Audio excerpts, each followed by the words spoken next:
Alright, let's jump into some spoilers. Okay, so first off, let's talk about Artemis.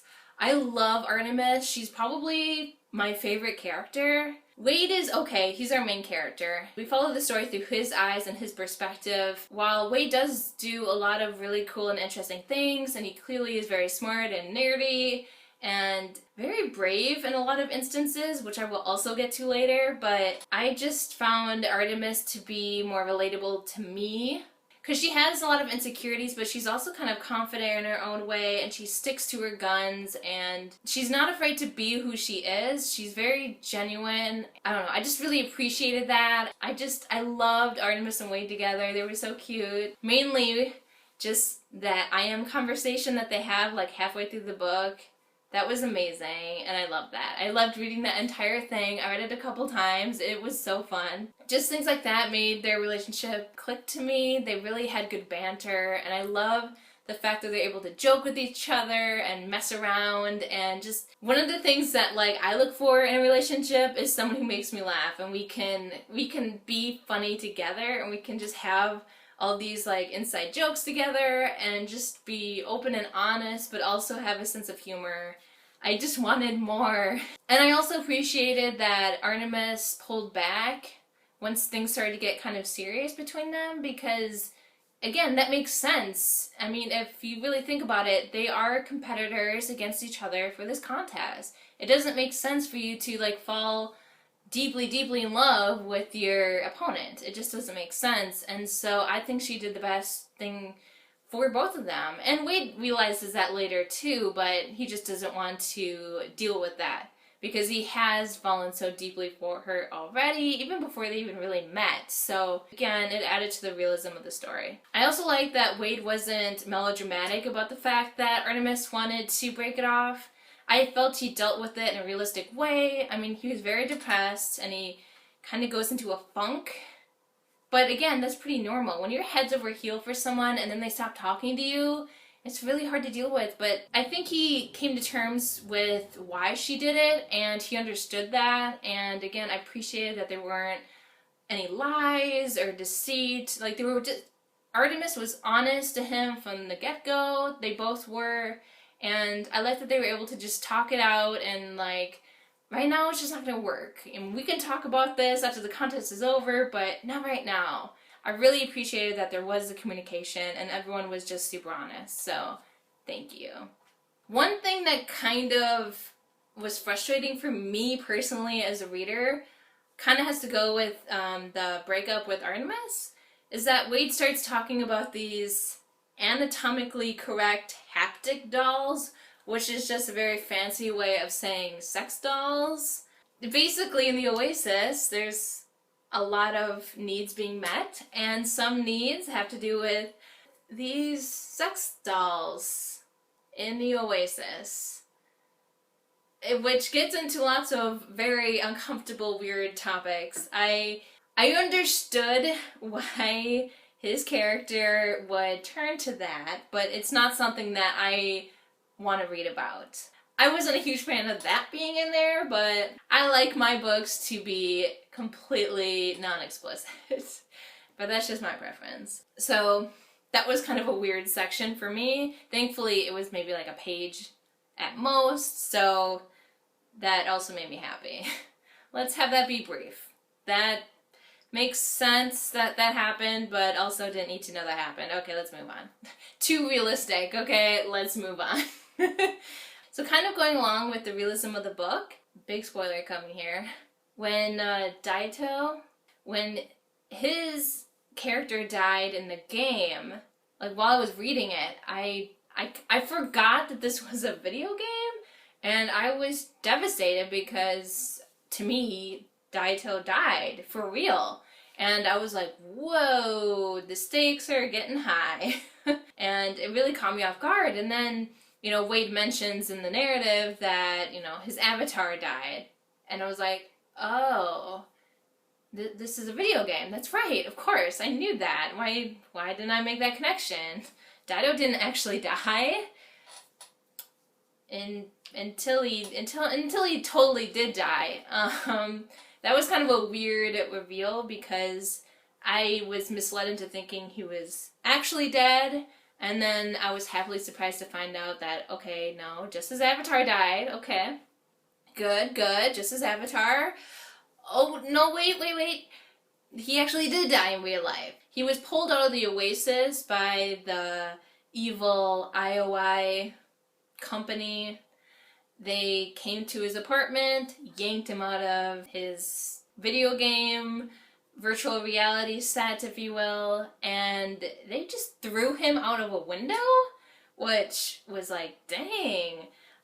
They mean business, and not good business, evil business. IOI, they are a horrible company. I mean, so many things, just so many things throughout this entire book. There's a lot of interesting things that go on in that company, some that are already public and the public seems cool with, which I don't know why. And then of course they're doing shady things behind the scenes on top of that, which I don't think anyone should be surprised by, because I mean the whole indentured servitude thing is terrifying and horrible, and I think the parallels to concentration camps are pretty obvious.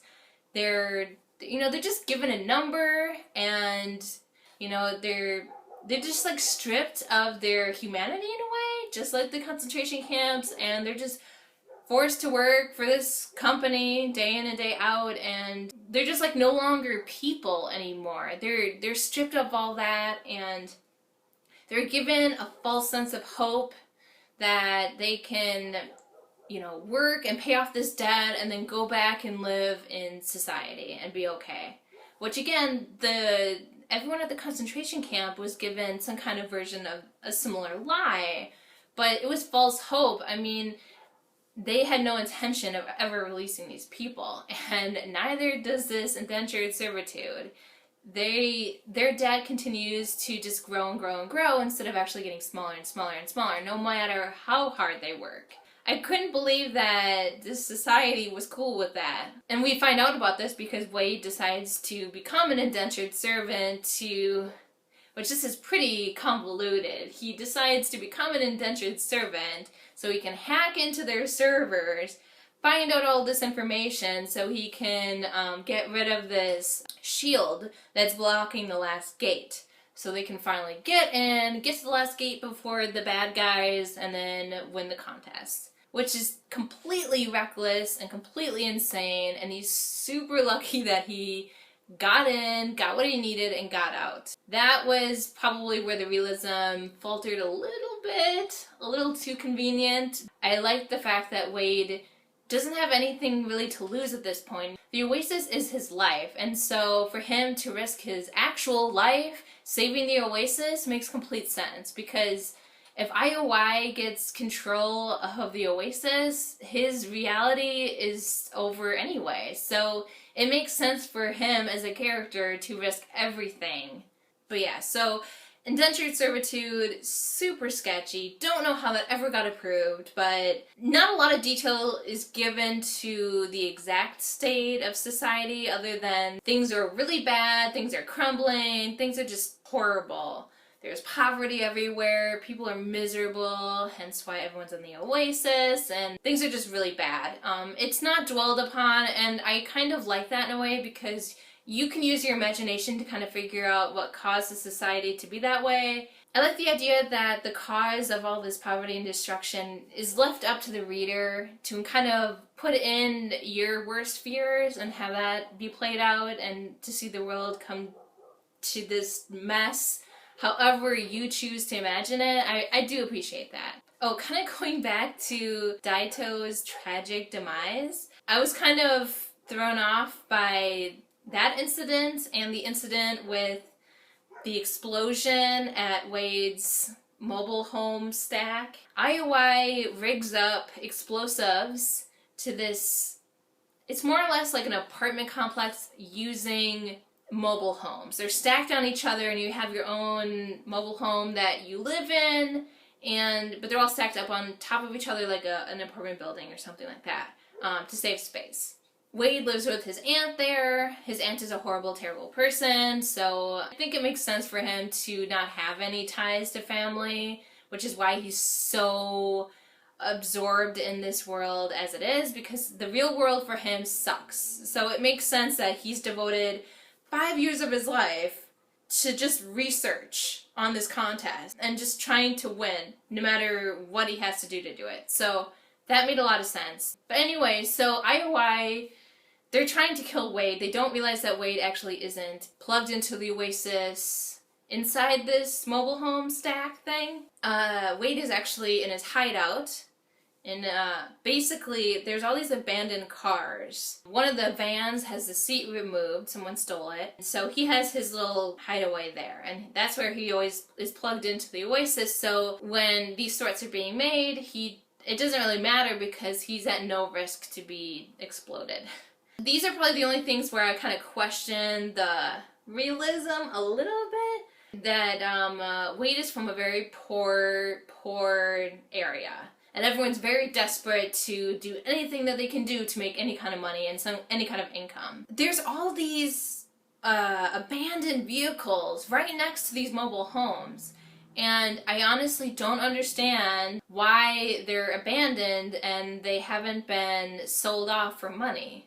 I mean, that's something that happens nowadays. You can sell your car for money, but not in this world when people are even more in need of money. Like, why wouldn't they have sold these cars? I don't understand. That made no sense to me. But whatever, it needed to be there, so he had his hideout, so I guess. And then of course with Daito, he's thrown out of the window. I mean, I've seen this on TV shows where they can tell if someone was pushed, or in this case thrown out the window, versus if they jumped themselves, because they blamed it on suicide. So to me, it should be pretty obvious that, like, wherever he landed, it was too far for someone to have jumped on their own. So it should be pretty obvious that it wasn't a suicide. But then again, maybe they paid people off so they didn't actually investigate, but it just seems kind of fishy to me. But I guess I'd like to hope that that would not happen, that the justice system is at least somewhat good and not completely corrupt. Anyway, so I've kind of went into a lot of ramblings there, but overall I just want to say that I really enjoyed this book.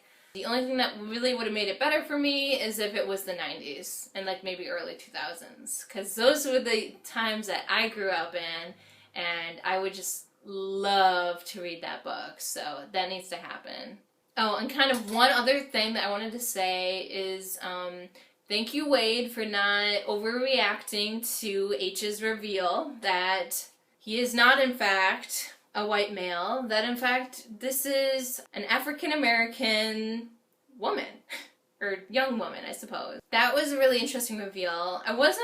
I didn't exactly see that coming. I probably should have. I mean, maybe not the exact reveal, but I wasn't sure who I thought H was, but there was a lot of mystery around that, and so I wasn't sure what direction they were going to go in. So when it went into that direction, I was kind of surprised, but it makes sense. As we know today, there's a lot of discrimination just based on your skin color, which is horrible. And it's sad to say that it really does happen, that a lot of people see your skin color and they just treat you worse or better because of that, and that's horrible.